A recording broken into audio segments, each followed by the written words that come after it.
Greetings and welcome to the Talk with History podcast. I am your host, Scott, here with my wife and historian, Jen. Hello. On this podcast, we talk about history's continuing impact on us in our personal journey through YouTube as we continue to explore, record, and share our history walks with you. You may have heard about the Monitor and the Merrimack ironclad ships that were instrumental during the American Civil War. I know I did. I learned it in high school. Mm-hmm. But did you know that the first ever ironclad battle was right here in Norfolk, Virginia, changing the face of naval warfare forever in just 4 hours? So, Jen, where did we visit today and why is this place so important? We went to Fort Norfolk. And I want to make sure I say it like a native. So it's Norfolk. Yeah, the locals here, they don't use the R. It's Norfolk. Norfolk. They say Norfolk. So it looks like Norfolk. Yes. But Norfolk. And so it's named after a place in England. But one of the earliest cities here in America. We're on the coast of Virginia. And George Washington had ordered some forts to be built to guard the Atlantic side of, well, at the time, it was the only side of America. Yep. And so Fort Norfolk was ordered when he was president to be built in the late 1700s. And it's the only one that still remains to this day. Of course, the other ones, I think in DC area, of course, have been rebuilt or used for something else. And even our tour guide today, he said like this fort, right? And it's been around for 212 years. Yes. 1810. Well, it was first dug out, earthenworks. Right. In the 1700s. That's right. And then the first bricks were laid in the 1800s. Yeah. And so even like literally the buildings, I mean, we were walking on original, yes. Where they used to walk, right? And there's all sorts of interesting stories and stuff like that. But it's 212 years old. Mm-hmm. The green doors that you see in the video that come in through the little archway, yes, those doors are 212 years old. And the reason why I guess it survived all this time, it was used for the Civil War. It was retrofitted during World War I and World War II to be used by the Army Corps of Engineers. They used it for logistics. Yep. They used it as offices. Communications places. And then they built a bigger, more modern building outside of the fort and just kind of moved over to there. And they never tore down the old fort. Yeah. It's prime location. It's on the waterfront in Norfolk, but it's not so prime that it ever was basically destroyed. So it's still there. Well, and I think what they said too was, and it's so common even today, right, is they filled in certain areas around, where that was. So there's like it's part of the harbor and, and this, that, and the other has been filled in with, whatever. Yes. At the time of the Ironclad battle, you could see the battle from Fort Norfolk. Now you couldn't be able to see it. They have filled in, they basically have built land out. Yeah, ships can't come that close. Yeah, so you wouldn't be able to see it today, but at the time you could see it. So I just thought it was really neat to go there and to not only talk about the history of the fort, but 2 ironclads. So it's such a neat idea that this was the first place the 2 ironclads met and battled. Right. And the ironclads too is like I said in the intro, the Monitor and the Merrimack. I remember those from high school. They talk about how, these 2 ironclads kind of shoot each other and nothing happens. Nothing happens. Because the cannonballs keep bouncing off. So I had known that story generally from high school. But then all of a sudden, when you say, "Hey, I want to go to Fort Norfolk," I was like, "What's in Fort Norfolk?" Like again, like it's another fort. Okay, we're doing a walk with history. Let's go to Fort Norfolk. What's interesting about Fort Norfolk? And you say, "Well, the first 2 the very first ironclad battle, the Monitor and the Merrimack. And it wasn't actually the Merrimack. Well, I guess you can talk about that. It's the CSS Virginia. They fought right there. That was their first battle, and then everybody after that was like, "Yeah, we want that. We're going to make more of those." Yes. So, and you and I love movies. Yep. And if you see Sahara, there's an Ironclad. Right, with Matthew McConaughey. Matthew McConaughey. Yeah. That is the CSS Texas for the movie, but you see the Ironclad, what it looks like, how it's floating through the water, and how it basically gets away. But that's that ship, that very basic metal hull ship, how they built it, the very first one. So you can think of just how angular it was Sure. and how basic it was, and they're being used in warfare. Yeah. So what happened? Why you keep saying Merrimack? Am I saying Merrimack. Merrimack. Why you keep saying Merrimack when actually it was the CSS Virginia? Right. So the Confederacy had taken the Merrimack and they had retrofitted the hull and iron plated it and called it the CSS Virginia. So when they say the first battle of the two ironclads, it's really the CSS Virginia and the Monitor, the USS Monitor, CSS Virginia. So when you hear that, people will say Merrimack and Monitor, but it's Virginia and Monitor. It's just so neat. What happens once Virginia secedes from the Union, then that happens in April of 1861. The Union is forced to leave and abandon the city and the fort, and the Confederacy takes over the fort. Now, they only have it for 13 months, but in that 13 months is when this battle is going to take place. It happens in March of 1862. And so March 8th, what happens is the Union has been kind of blockading the area and unable to get supplies up to Richmond, because if you know anything about the Chesapeake Bay, you have to go through there to get up to Richmond. And the Richmond is, of course, the capital of the Confederacy. It's the heart. Yeah, so it's where Jefferson Davis is. This is the capital. So they want to fight back, and the Virginia, they were the first ones to do this, put iron around the ship, comes in contact with two other ships, and it fights the Congress and the Cumberland. And these are wooden ships. Wooden ships, U.S. Navy, Union wooden ships, and they destroy them. One, I think, is sunk. The other one is just completely disabled. Because the wooden ships can't do any damage Can't do any damage. Can't move. If you know anything about wooden ships, you have to get right up beside a wooden ship so they can put their cannons out and fire at you. Like, you can't. Your guns are very rudimentary, right. Cemented. Can't move them around. You got to move the whole ship to where to these aim. ironclads not only could now have metal, but they had learned how to put guns on turrets and fire in different directions, and so it made the ship be much more versatile. And where it could fire at you from any position. And so they've already taken two Union ships, and they're about to take a third. The Minnesota is also there. Now, the Minnesota, to almost kind of save itself, runs aground. That way it doesn't get sunk, it runs aground. And the Virginia, by that time, has used all of its ammunition. It comes back to Fort Norfolk to get ammunition. Again, Fort Norfolk is being run by the Confederacy. And the big draw of that fort is the magazine. So it's the biggest building there. And so that was one of the cool things, just to kind of interrupt the story here. So one of the cool things is they show us like where the magazine was. We couldn't go in that particular building. No, I think they were fixing it. Yeah, they were fixing it up. There was a lot of work being done at the fort. This isn't like wasn't a full blown, like over the top, like highly produced fort museum. But the folks told us about some. But one of the cool things was what was the so the magazine transportation was right beside like a rail. That's right.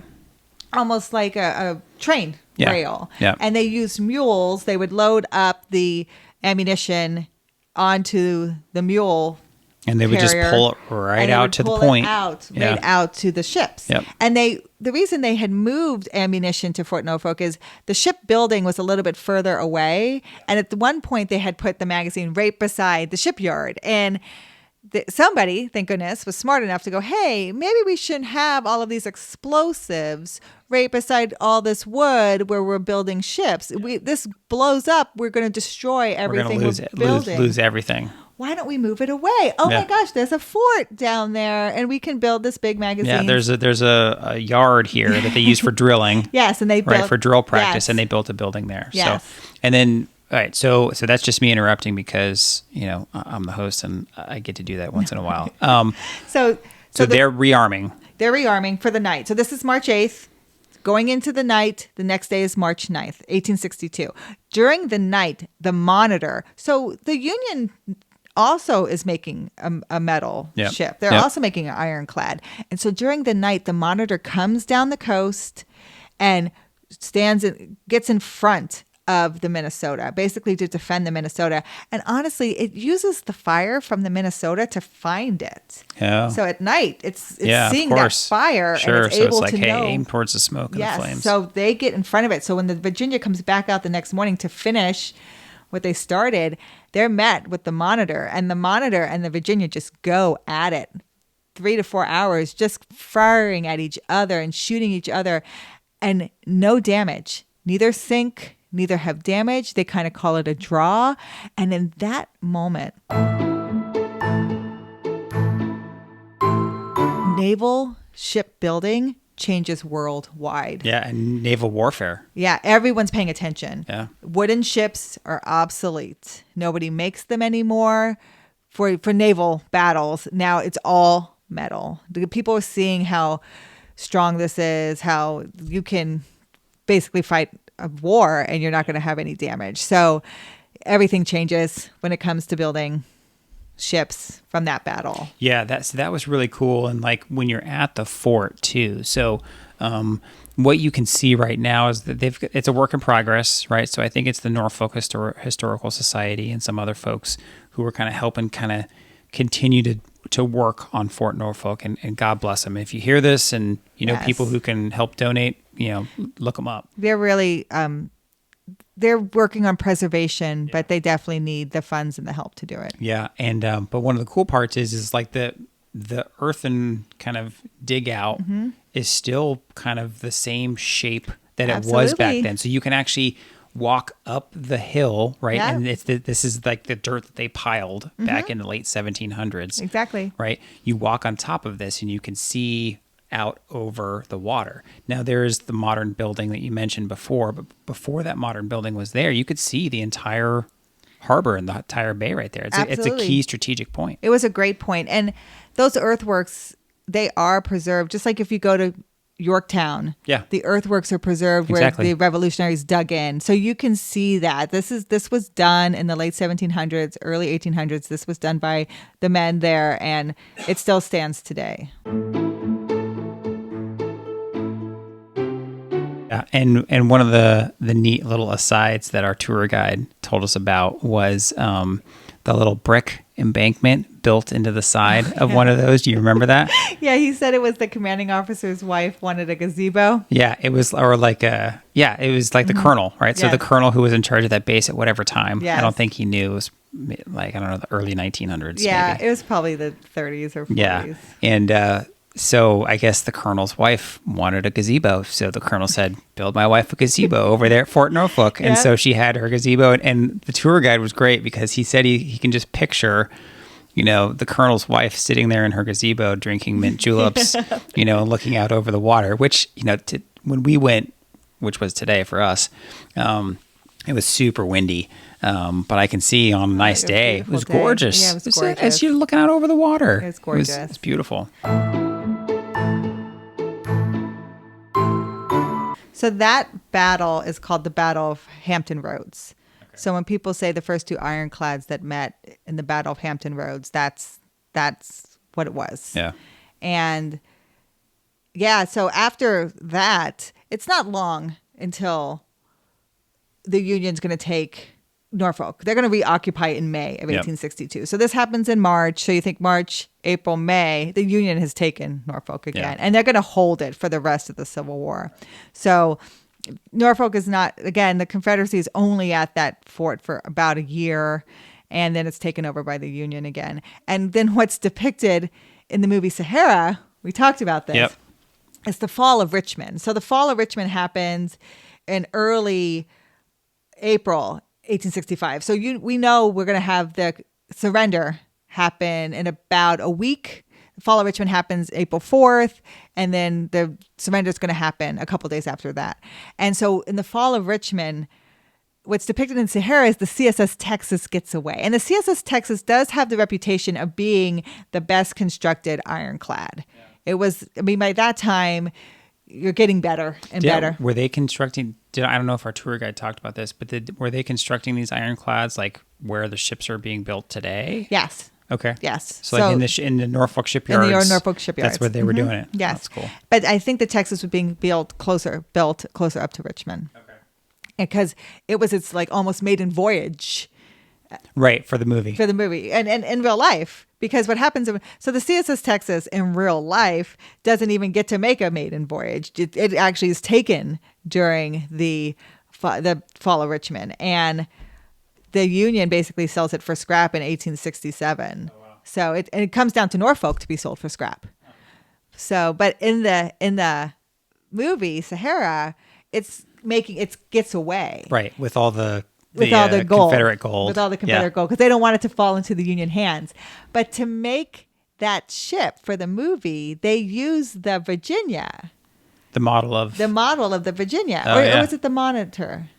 I can't remember now. I don't remember. It's one or the other. Yeah. But they used one of them that actually was the actual ship in the Battle of Hampton Roads. That's cool. And they used that ship as the model. So that's what you're seeing in the movie, even though it's supposed to be the CSS Texas. Yeah, I love that movie. That's such a great movie. It's probably Texas because Matthew McConaughey's from Texas. Sure, why not? If you're gonna stretch history for facts for some Hollywood stuff, why not make it your hometown? Yes.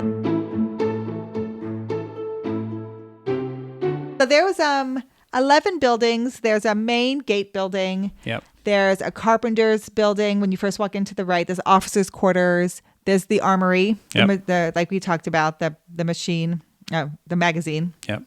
And then there's enlisted quarters. And then there is what was it to make the water, a cistern? Yeah.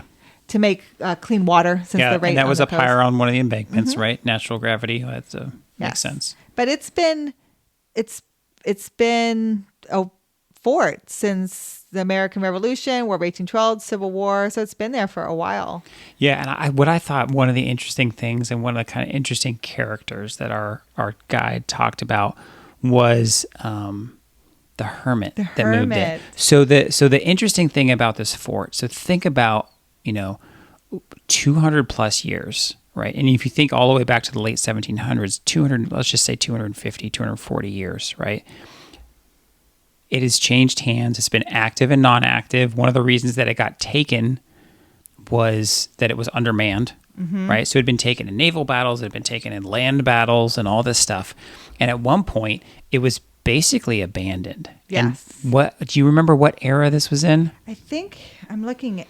There was this hermit that moves into Fort Norfolk because it was essentially abandoned, right? The Army and the Navy wasn't using it anymore. And so he was like, you know what? That looks nice and cozy over there. I'm going to go move in. And he lives at Fort Norfolk for a decent amount of time because he actually does work. He does upkeep on it. He puts a roof on one of the buildings. And then eventually one of the services says, yeah, we want that back. So they come and basically kick him out. And he gets all worked up about it because he's been living there probably for a couple years.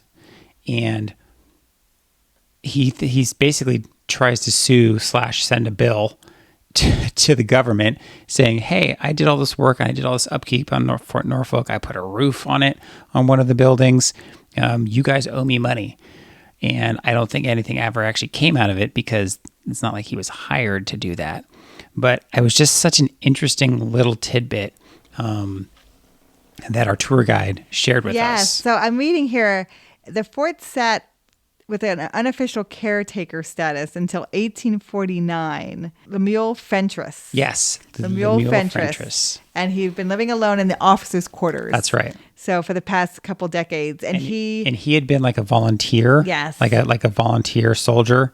And so had never gotten to live in one of the buildings. Yes. Because the buildings were for basically non-volunteers, like the officers and the actual in the military. enlisted. And if you were a volunteer, you lived in tents outside of the building. So he went into the building and took care of it. And he said he put a roof on, and then he files a bill. He demands payment of $1,500 for taking care of the government works, and he signs the bill with an X. And it's actually at the National Archives. Oh, is it really? Yeah, that's what he said. Oh my gosh. That bill is at the archives. Now, there's no proof that he was ever paid. Yeah. But that bill and that writing is at the archives. But that was just one of the most entertaining asides of like, yeah, here's a super interesting character that has inserted himself and has had his tale told for the past 150 years now about here's the hermit that moved into Fort Norfolk and charged the government money for upkeep that he did while he was living here. Yes. It just kind of made me smile. The other thing that I will say is that our kids had plenty of questions for, God bless the tour guide. Yes. And they loved it. It was a great tour. I recommend you take it. It's free. Yeah. And the kids had plenty of questions just about life in general for people who lived in the fort. There are some stories about prisoners being held at the fort, and they do believe that they took a profiteering ship during the Civil War. Yeah, they had some that one room that was pretty neat. And they held them in a room, and the men wrote on the walls with pencil. Yeah, and they had some carvings in the ceiling. Yes, they carved their names in the ceiling. So they tried to preserve that. So you can see that as well. Now, there's other claims of prisoners, but this is the one that's actually has provenance and facts that they could find. But it's a very interesting place, and it's very old, and it has there's original doors, like you had said. There's original metal works. You're standing on the original floors. You're looking at original beams, and it really has been used. And not just used for storage, it was used in World War II. Yes. Right? The communications that our tour guide talked about, he said about 5 years ago. Okay, so as we're recording, this is 2022. And he said about 5 years ago, so let's just say in 2017, he said this 80 to 90-year-old lady came with, what may have been her son or something like that, came to visit. They were looking around. She couldn't even make it up the steps. Her comment was kind of an aside. She said, I just wanted to see the fort again. And so that caught his attention, and he said, oh, well, what do you mean? And so it turns out that she had been the lead communications person at the fort, for a number of years. And I don't know, it wasn't during World War II, but it was. It was during World War II. I love how you half listen to a story. Yeah. You crack me up, babe. But it was just so interesting. She was the lead communications for World War II in that room, breaking codes and messages from Germany in that room. It kind of shows you where are things happening that are not even close or connected to where the actual fight is going on. Sure. But yes, and so we were looking at how that old guardhouse was retrofitted for wires and power. And that's when, after World War II, they build that new modern building, because that's the Corps of Army Engineers. So that's who she worked for. So she's getting plans and stuff from them, trying to help them with World War II. So yeah, you're funny. I love doing history with you, babe. But again, I just thought that was super interesting, because here's something that has legitimately been used, right? It's not, there's some spots that we visit where people knew in the early or mid 1800s are hey, we need to preserve this. This is going to be, we're not going to use this. This is going to be preserved, right? And so it's been preserved for 100 years, 150 years, or whatever like that. This is something that has been used for 200 plus years. Yeah, I think it went on the historic places in 1975, but it just reminds me, Norfolk is very much like this. We have that building. Why don't you use that building? The city owns certain buildings, and when they're thinking of, we need this and we need it now, and you can think of wartime when supplies are scarce. You're we have the fort. Retrofit the fort. Put it in the fort. I mean, it's solid there, and you probably have very good, conductivity and frequency, and you can probably watch, things happen real time. Let's put the stuff at the fort. So Norfolk recycles their buildings like that. And that's what happened with the MacArthur Memorial. So when we talk about that, that was the old City Hall of Norfolk. And now it's a memorial to General Douglas MacArthur. So they do that. I have to say, they're very good at recycling their buildings here. Again, this caught my eye. it was maybe a little more interesting because I was trying to listen to the tour guide, but I was also trying to manage Madison and keep her from asking too many questions that only a 6-year-old can ask. But while Fort Norfolk, it may not ring a bell to many people, if the walls of that fort could talk, they would tell tales of soldiers and sailors, land battles, and naval warfare. It was an honor to visit the last remaining fortification that President George Washington ordered to be built for harbor defenses in the late 1700s. So again, thank you, and thank you for listening to the Talk with History podcast, and please reach out to us at our website, talkwithhistory.com. But more importantly, if you know someone else that might enjoy this podcast, please share this with them, especially if you think today's topic would interest a friend. We rely on you, our community, to grow, and we appreciate you all every day. We'll talk to you next time. Thank you.